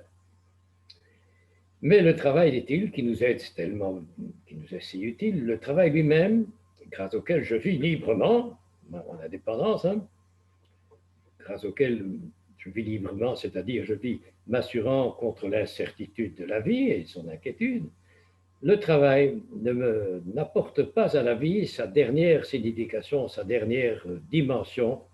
Le travail est en route vers encore mieux, vers le stade 3 et 4, bien entendu. Le travail devient aussi ce dont je vis. C'est une expression courante chez Lévinas qu'il faut digérer, qu'il faut se familiariser avec. Vivre de. Je vis de jouissance, je vis de bonnes choses, je vis d'une bonne soupe, dira-t-il. Je vis de. Il faut deviner ce que ça veut dire. Eh bien, ici, le travail, ce n'est pas seulement une chose que je fais parce qu'il faut bien, et pour éviter d'autres inquiétudes plus graves. Non, c'est ce dont je vis. C'est une manière de vivre, une manière de jouir, oui. Je vis de tout contenu de la vie, même du travail qui assure l'avenir. Je vis de mon travail comme je vis d'air, de lumière et de pain. Le cas limite, ça c'est tout différent alors. Donc dans les circonstances normales, je vis de travail, d'air, de lumière, de pain. Oui, mais évidemment, il y a des cas extrêmes qui sont catastrophiques, et c'est dont il va parler dans cette dernière ligne ici du paragraphe. Le cas limite, le cas exceptionnel, regrettable, où le besoin s'impose par-delà la jouissance, c'est-à-dire la condition prolétarienne. Donc il faut mettre en parallèle le début de la phrase, fin de la ligne 24, le cas limite, etc. Fin de la ligne 25, la condition prolétarienne. Ce sont donc deux titres, deux sujets de la phrase. Je relis, ligne 24 à la fin, le cas limite où le besoin s'impose par-delà la jouissance. Même chose. La condition prolétarienne condamnant au travail maudit et où l'indigence de l'existence corporelle ne trouve ni refuge ni loisir chez soi, c'est là le monde absurde de la Geworfenheit, de la dérédiction heideggerienne. C'est là une perversion du travail, mais une perversion, un travail qui ne permet pas de jouir du travail, un travail qui ne sert à rien, un travail exploité, sous-payé, etc., un travail absurde. C'est là une perversion qui est causée par nos injustices à nous. Mais bien sûr, ces injustices existent aussi et donnent raison alors à l'expression de Heidegger, le collègue et rival de Lévinas, le monde de la Geworfenheit, disait Heidegger, c'est-à-dire de la dérédiction que nous avons vues à la ligne 11 de cette page et à la page précédente aussi, des religions abandonnées, seules et malheureux dans un monde sans espoir. L'orphelinat, c'est tragique.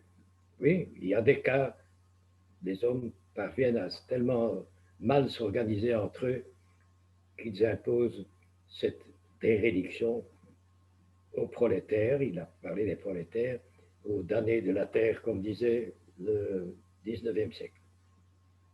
Fin du paragraphe 2, intitulé « L'amour de la vie ». On terminait sur le stade 2, où il y avait une réponse au néant menaçant, l'inquiétude énorme de l'avenir, il y avait le travail et la possession, stade 2. Nous revenons ici au stade 1, jouissance et séparation. Séparation, ipséité, séparation du moi, je suis rien de tout le reste, je suis autre que tout ce qui est autre, je suis moi. Séparation où s'éveille la conscience, séparation qui me donne mon identité, mon intériorité, séparer mon identité qui est le refus de tout le reste. Il n'y a que moi qui suis moi. Séparation de tout le reste. Jouissance et séparation. Ligne 30. Une petite phrase poétique. Dans la jouissance frissonne l'être égoïste. Être égoïste, ici, ça n'a rien de péjoratif, n'est-ce pas? Et Lévinas a un malin plaisir à employer ce mot violent quand même pour dire que l'égoïsme est une bonne chose. C'est une des caractéristiques du stade 1 et c'en est une très bonne caractéristique. Elle fait partie de ma séparation du moi qui n'est rien d'autre que tout le reste. La jouissance sépare, je m'arrête déjà, la jouissance est à moi tout seul. Le goût que j'ai en mastiquant une bonne chose, c'est à moi tout seul, il n'y a que moi qui peux goûter ce goût-là. C'est rien qu'à moi. La jouissance sépare, dit la ligne 30. La jouissance fait de moi quelqu'un de séparé, quelqu'un de moi. Et donc le moi débute, le moi humain, à travers les 4 stades de plus en plus humains, il débute dans l'égoïsme de la jouissance. Il y a déjà un moi qui se cherche là-dedans, qui se cherche, qui s'affirme. Je vous signale qu'il y a moyen d'éviter les relents moralisants du mot égoïsme en remplaçant le mot par le mot biocentré, qui est de ma fabrication et qui montre que je suis nécessairement centré sur moi-même, nécessairement, obligatoirement, pour pouvoir survivre. C'est une nécessité, ce n'est pas un reproche comme les échos moralisants tentent à le faire croire. Le moi est égoïste comme il respire, il est biocentré comme il respire et il doit s'occuper de sa vie en premier. Rappelez-vous le dicton francophone, charité bien ordonnée commence par soi-même. Ligne 30 donc, la jouissance égoïste, la jouissance sépare, est à moi tout seul. Elle sépare en engageant, ligne 31, en engageant dans les contenus dont elle vit, la fameuse expression vivre de. Et là, on engage là-dedans. Vous avez de nouveau le paradoxe de l'être créé ici. Il engage dans, la jouissance engage dans, je suis engagé vis-à-vis de mon assiette, je suis rivé, lié, cadenassé à mon assiette, et en même temps, ça me sépare, il n'y a que moi qui profite du goût de ce steak que je suis en train de mastiquer. Les deux, donc, paradoxe d'un extérieur qui produit un intérieur, paradoxe du mot créé. Ligne 31 à la fin, la séparation s'exerce comme l'œuvre positive de cet engagement. Je suis engagé dans mes aliments, je suis tributaire de mes aliments, je suis à la merci de mes aliments, et c'est ça qui fait, paradoxalement, que je suis autre que eux, séparé de tout le reste, et en particulier de mes aliments. Œuvre positive, stade 1, stade extrêmement positif qui traversera, qui continuera à porter les 3 autres stades.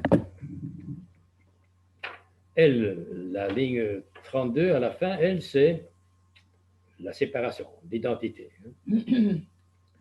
Elle ne résulte pas d'une simple coupure comme d'un éloignement spécial, non.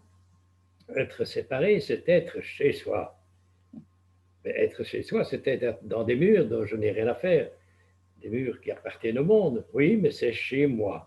J'ai fait l'expérience d'un chez-soi incomparable, paradoxal, mais vécu.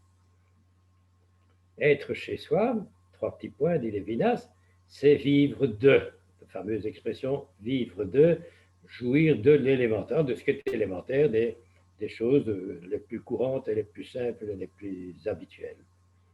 Et qui viennent dont je ne sais où, ben, évidemment, il y aura la question qui va se reproduire, la question de ce qu'il y a après les éléments.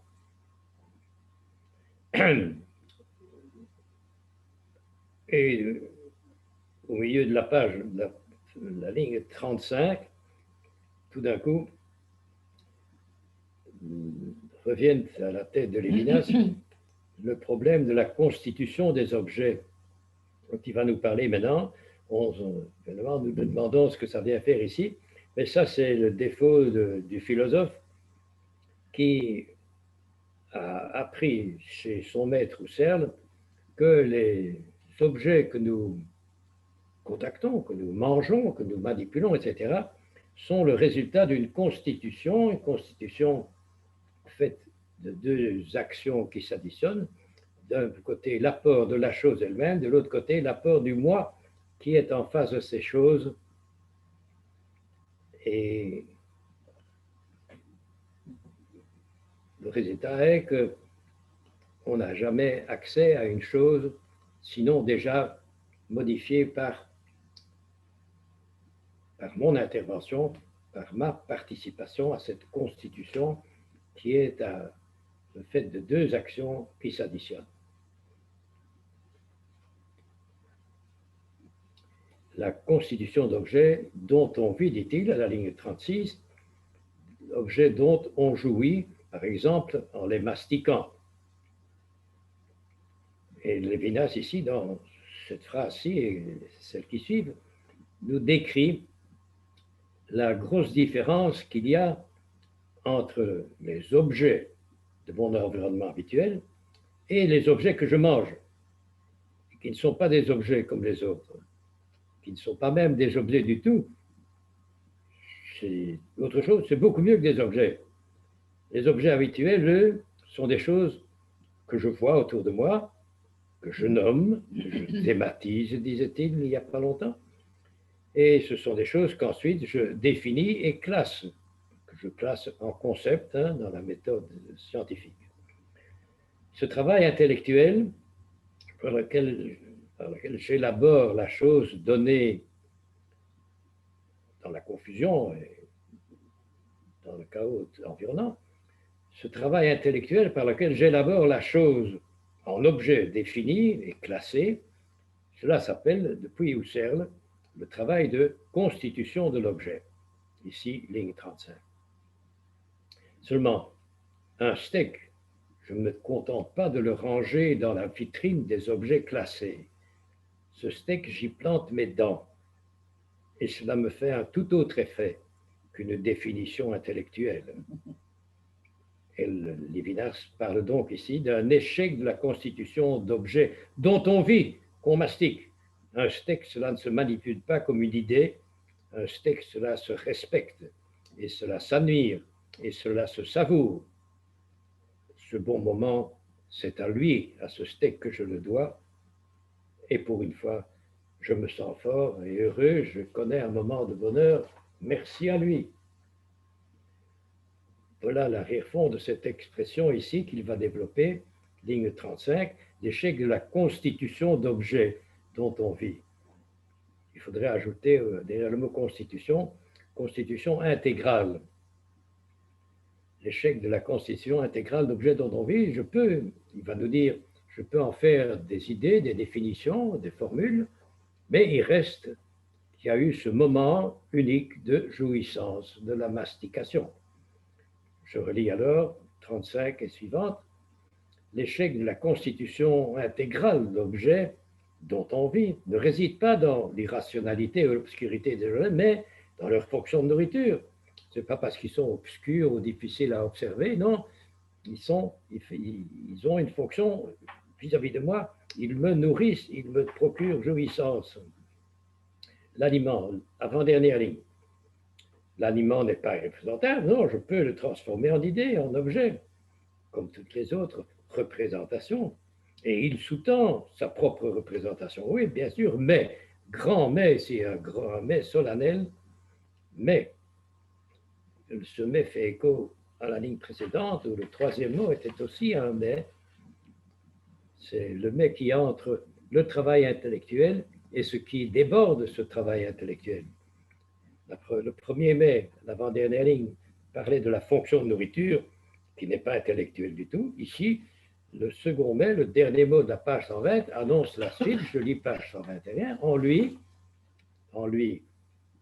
c'est-à-dire l'aliment, le steak, en lui, le moi se retrouve, le moi se fait plaisir, ce qui n'est pas un jeu intellectuel du tout. En lui, le moi se fait plaisir. Ligne 1 toujours, page 121. L'ambiguïté donc d'une constitution, oui, deux parties, deux activités qui s'additionnent. L'ambiguïté d'une constitution où le monde représenté conditionne l'acte de représenter est la manière d'être de celui qui n'est pas seulement posé, mais se pose. Donc il y a ici un plus. Il y a un acte de représenter, de se représenter, de transformer en idée. Et il y a le fait que cette chose que je transforme en idée conditionne, alimente, agit d'abord fortement, fait que je suis là, me nourrit moi, rend possible l'acte de se représenter la chose. Donc avant de pouvoir transformer les choses en idées, il a fallu que je mange et que je sois en contact autrement qu'intellectuel avec mes aliments. Ça, c'est la manière, ligne 2, fin de la ligne 2, c'est la manière d'être de celui qui n'est pas seulement posé, mais se pose en mangeant. Il ne fait pas seulement partie du jeu intellectuel, il se pose en mangeant. Il se fait vivre lui-même en mangeant. Ligne 4 alors, une sorte de parenthèse, il aurait dû mettre un alinéa là parce qu'il va faire allusion à la que j'avais mis entre parenthèses à la page précédente, à la page 120, ligne 9, où il parlait du sourd bruissement du néant tout autour. Il reprend cette constatation. À la ligne 4 ici, le vide absolu, le nulle part tout autour, le nulle part où se perd et où surgit l'élément, le matériau du monde et de moi-même. Ce vide absolu bat de toutes parts, d'îlots du moi qui vit intérieurement. Donc je suis entouré d'un vide absolu, d'un nulle part. C'est là que aboutissent toutes mes observations, toutes les choses qui m'environnent, elles se perdent dans ce vide, dans cet absolu que je ne connais pas.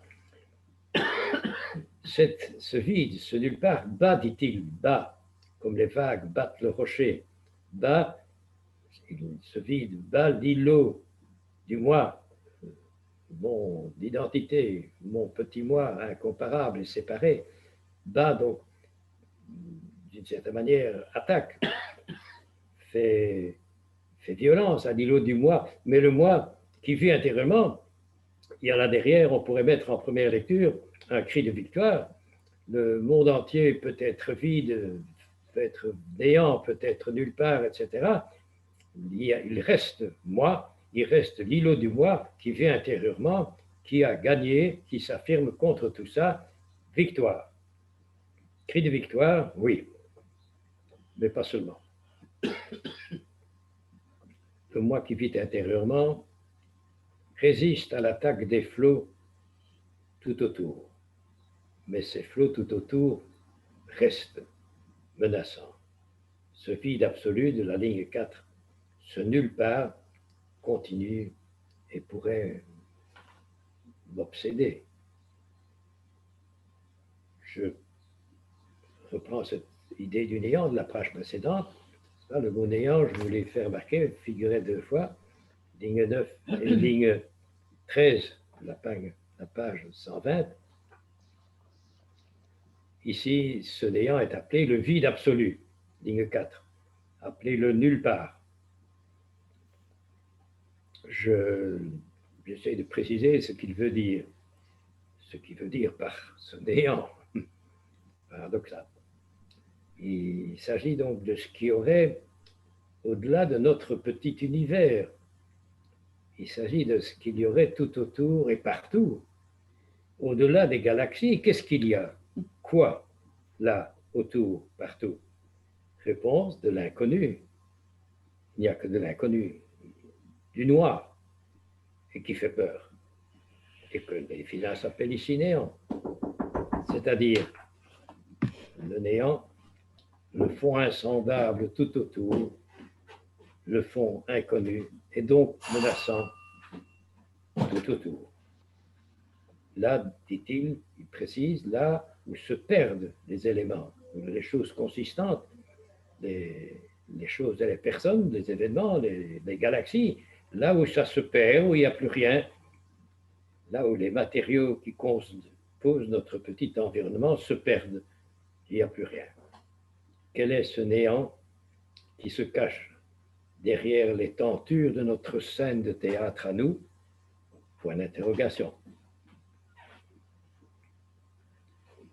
Rappel de la ligne 9 de la page 120, Lévinas entendait et devinait le sourd bruissement de ce néant que nous retrouverons à la page, ici, à la page 121 et encore à la page 124, donc gardez-le en mémoire, nous n'en avons pas fini avec. C'était à propos de l'îlot du moi, de la ligne 5, page 121, l'îlot de mon ipséité battu par les flots du vide absolu. Après cette parenthèse, nous retournons à la jouissance du stade 1 et je lis la fin de la ligne 5. L'intériorité, l'ipséité, l'identité, l'intériorité couvre la jouissance qui débute dans la jouissance, ne s'ajoute pas comme un attribut au sujet doué de vie consciente, comme une propriété psychologique, entre autres. Non, l'intériorité de la jouissance est la séparation en soi de c'est une audace folle. Donc le stade 1 est vraiment le stade fondamental pour lui, l'intériorité provoquée par la jouissance, le goût que j'ai de mes aliments et qui n'est qu'à moi. L'intériorité de la jouissance est la séparation. Vous entourez cela d'un gros cercle rouge, c'est une affirmation tonitruante. L'intériorité de la jouissance, ce stade 1, est la séparation type, la séparation originaire du stade 1, la séparation en soi, c'est le mode selon lequel un événement tel que la séparation, tel que le moi, peut se produire dans l'économie de l'être, l'économie de l'univers.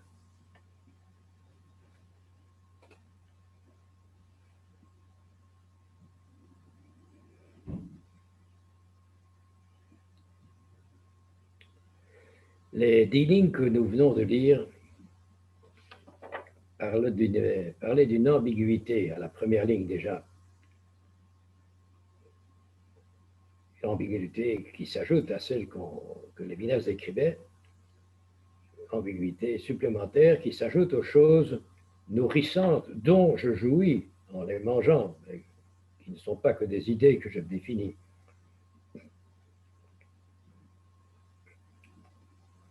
Des choses dont on a vu que je peux aussi me représenter comme les autres choses, mais ici qui résistent à ce classement, c'est-à-dire elles sont plus que des idées. Ce sont des objets constitutifs, constitués par, dira Lévinas, constitués alors comme les autres, alors que en plus, ce steak me fait plaisir. Ligne 1, j'avais remplacé le mot le moi se retourne par le moi, l'expression le moi se fait plaisir. Ce steak me procure un bonheur et le rend beaucoup plus précieux qu'un objet constitué comme les autres, puisque c'est avec lui que le moi se constitue en être séparé. C'est en mastiquant ce morceau grillé à point que je savoure à l'intérieur, que je savoure chez moi, et rien que chez moi, c'est là que démarre la personnalité humaine, ni plus ni moins. Voilà la séparation qui, ou peut se produire, ligne 8-9, ou peut se produire. C'est là, à l'occasion de cette séparation, que la séparation peut surgir. C'est cette séparation qui fait le premier stade d'une vie personnelle et qui mérite déjà d'être appelée personnelle, qui est déjà humaine, marquée d'humanité. Loin d'être manipulé dans un vulgaire constitué d'objets, mon morceau grillé ici a été l'occasion pour la conscience de se constituer en individuation séparée, dont il va nous parler dans les lignes suivantes, en individuation, en ipséité séparée. C'est mon Siegfried qui me constitue, c'est lui qui me fait vivre et jouir.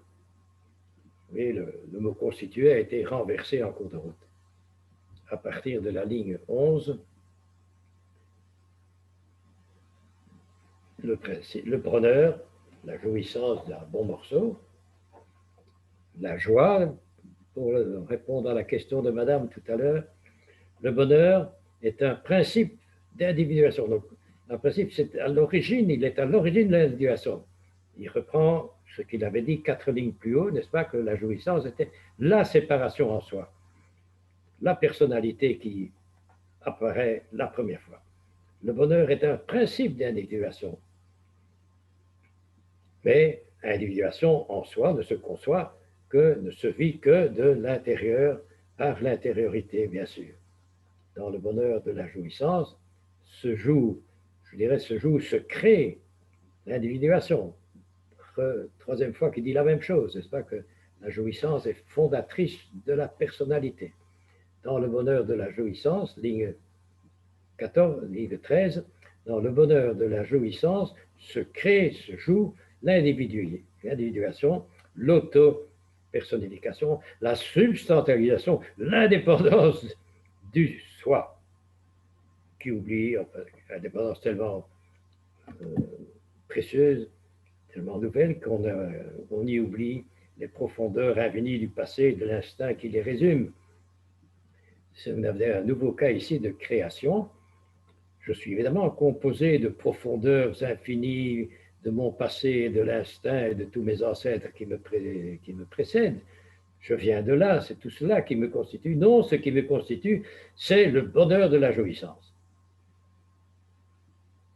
Oublie de tout cela dans l'événement décisif, merveilleux, incomparable, dans le bonheur de la jouissance de la ligne 13, qui nous fait oublier toutes ces conditions. Vous voyez le paradoxe de la création. Je viens de toutes ces conditions et je les dépasse d'une manière totalement nouvelle.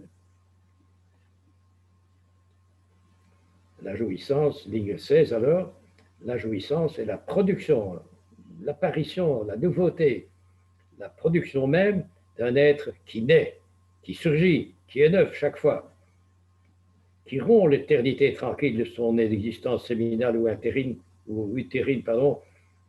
pour s'enfermer, soi-disant s'enfermer, en une personne, laquelle, vivant du monde extérieur, vit chez soi à l'intérieur. Paradoxe. Vous voyez l'expression l'éternité tranquille,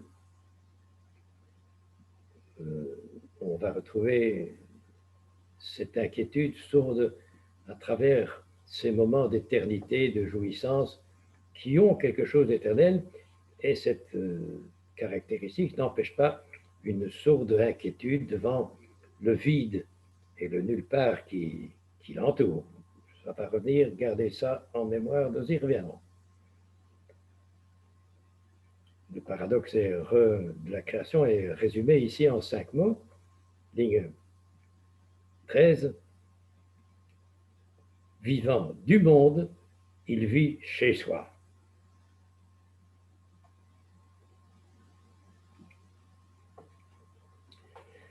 il vit chez soi, point, le virement incessant, parenthèse, que nous avons mis dans son vrai jour, le virement incessant de la représentation. Vous voyez la construction de la phrase, hein? Le virement incessant, donc le changement incessant, parenthèse, que nous avons mis dans son vrai jour. J'ajoute vrai jour pour rendre ça lisible. Le virement incessant, je saute la parenthèse, le virement incessant de la représentation extatique, de la représentation extérieure, en jouissance. Elle représente donc l'idée, n'est pas seulement idée, elle est en même temps jouissante, donc elle vire en plus qu'une idée. Ce revirement ressuscite dans chaque instant l'antériorité de ce que je constitue à cette constitution même. C'est la chose mangée et mastiquée qui est antérieure à toute cette aventure. C'est là que tout commence, reparadoxe. Je viens de ce qui m'est antérieur et c'est de là que apparaît le moi nouveau et incomparable. Il reprend cette idée, donc antériorité de mes aliments sur moi-même et qui produisent moi-même. Antériorité concerne le passé. Le mot antériorité figure à la ligne 21. À la ligne 22, Lévinac nous parle du passé, de mes conditions, de mes antécédents qui me produisent nouveau et indépendant d'elles, tout en passant par là.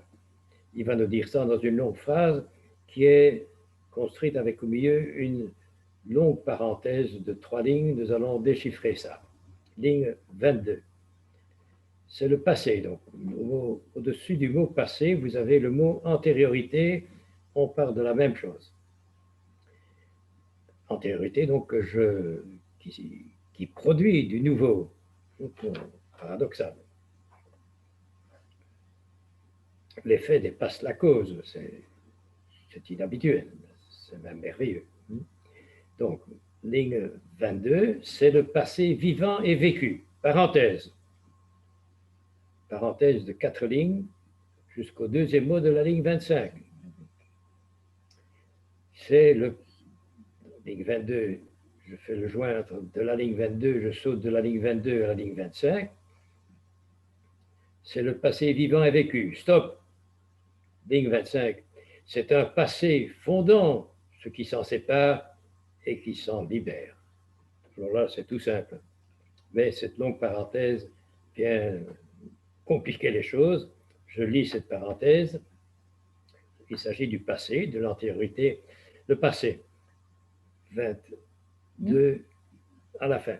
Le passé, non pas au sens où on appelle ainsi un souvenir très vif ou très proche, ni même un passé qui nous marque et nous tient et par là nous a servi, mais de quel passé je parle? Que devient ce passé dans l'aventure du moi? Un passé fondant ce qui s'en sépare,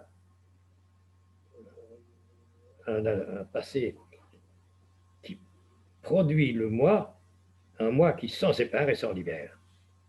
Paradoxe, énième fois.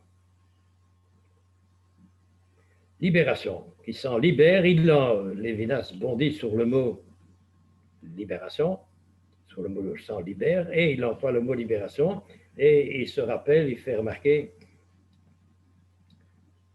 va faire remarquer qu'il a oublié le mot liberté dans ce qui précède, il va se rattraper. Donc le passé vécu par le moi est un passé qui me libère de mon passé. Paradoxe. Libération. Ligne 25, dernier mot. Libération qui étincelle dans la clarté du bonheur. Qu'est-ce que c'est que la joie? C'est de se sentir libre à partir de ces causes qui me déterminent. Libération qui étincelle dans la clarté du bonheur, bonheur, séparation, moi, c'est moi, son libre vol à cette liberté, à cette libération. Il devient poète ici, Lévinas. Son libre vol et sa grâce, son ressenti se produisent, surgissent, comme l'aisance même de l'heure bonne, l'aisance même d'un bon moment autour d'une bonne table. Liberté, troisième fois le mot liberté, quatrième fois même. Liberté se référant au bonheur, liberté qui est un aspect de ce bonheur. Liberté faite, voilà, liberté se référant au bonheur, liberté faite de bonheur et qui par conséquent est compatible avec un être qui n'est pas cause à soi, qui n'est pas cause lui-même, qui est créé, au lieu du mot créé, vous pouvez mettre un être qui est alimenté, c'est la même création qui est en route, le même paradoxe incompréhensible.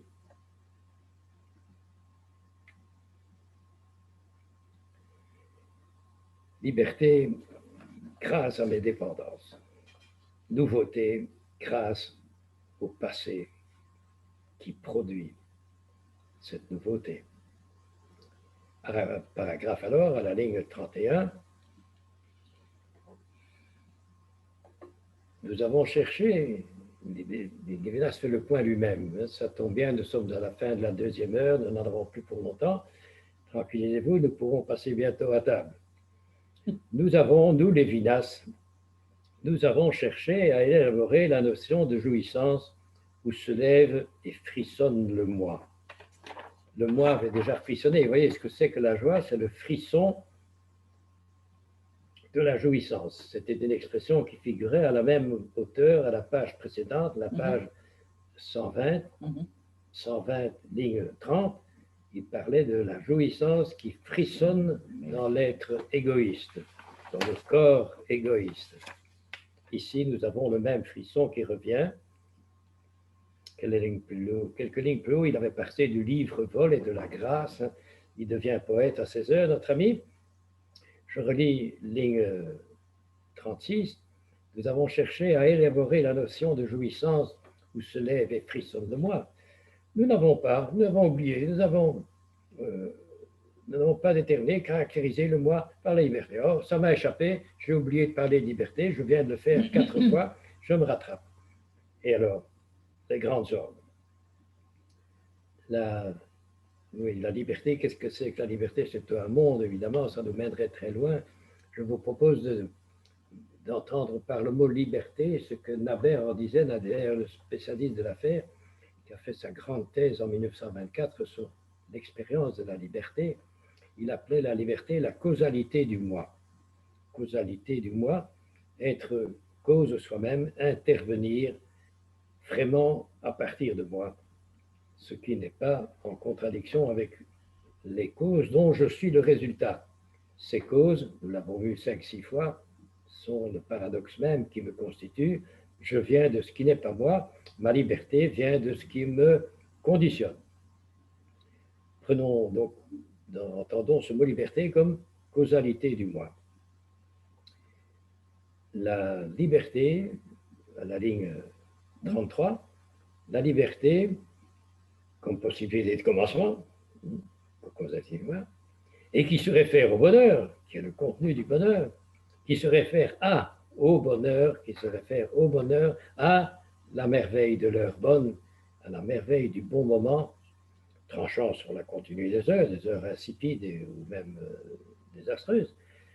Cette liberté est la production du moi, oui, causalité du moi, à la fois ce dont je suis cause et moi-même causé par l'extérieur de moi-même.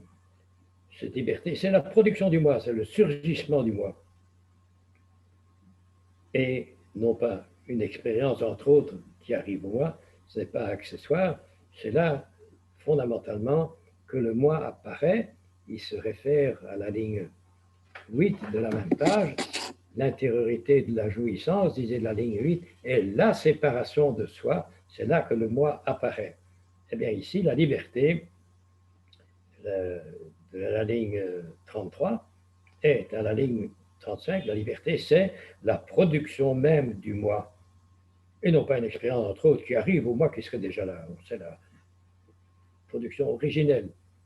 L'heure d'un bon steak frites vient comme chez nous, ou au besoin un petit château béarnaise, c'est la production du moi et non pas une expérience, entre autres, qui arrive au moi. Et maintenant, vous êtes bien assis, heureusement que nous sommes à la fin parce qu'on n'y survivrait pas. Il va tout rassembler en quelques mots dont il va dire qu'ils sont équivalents. Tenez-vous bien, la séparation l'ipséité, donc l'identité, la séparation, l'athéisme. Il ne faut pas trop vite hurler à la catastrophe. L'athéisme chez Lina veut simplement dire que je suis assez autonome pour me passer de Dieu. Et c'est donc élémentaire. C'est supposé. Il n'y a pas de liberté pour Lévinas sans athéisme. Il n'y a pas de religion qui ne soit passée par cet athéisme. Je n'ai pas besoin de Dieu, athée, alpha privatif. Dieu, j'en ai pas besoin. Et c'est ce que nous avions, je rappelle pour les anciens, ce que nous avions caractérisé, c'est le paradoxe que nous avons rencontré 5-6 fois ce matin, le paradoxe de la création. On va venir. Le paradoxe d'une autonomie en relation. C'est le même paradoxe toujours. Je suis autonome grâce à mes relations. Je suis autonome en m'engageant en permanence dans des relations avec l'extérieur qui font qu'il y ait un moi intérieur. Donc, je relis cette accumulation de mots savants, mais qui ont été expliqués, j'espère pour vous, par les pages qui précèdent. La séparation, l'identité du moi, l'athéisme, on n'a pas besoin de Dieu, qui sont des notions négatives. Ces notions se produisent par des événements accent aigu, se produisent par des événements positifs. On dit séparer, c'est négatif, athéisme, c'est vrai, oui, mais le résultat est positif. Le résultat, c'est moi, en effet, la dernière ligne, être moi, être athée, être chez soi, être séparé, être heureux, être créé. Voilà des synonymes. Voilà tout ce qu'on trouve dans le stade numéro 1. Et je vous souhaite bon appétit sur cette bonne nouvelle et sur la digestion de ces mots accumulés, prélude à la digestion du bon repas que j'espère vous attend. À la semaine prochaine, si vous avez encore le courage. Bye bye. Merci beaucoup, Ludovic. Merci.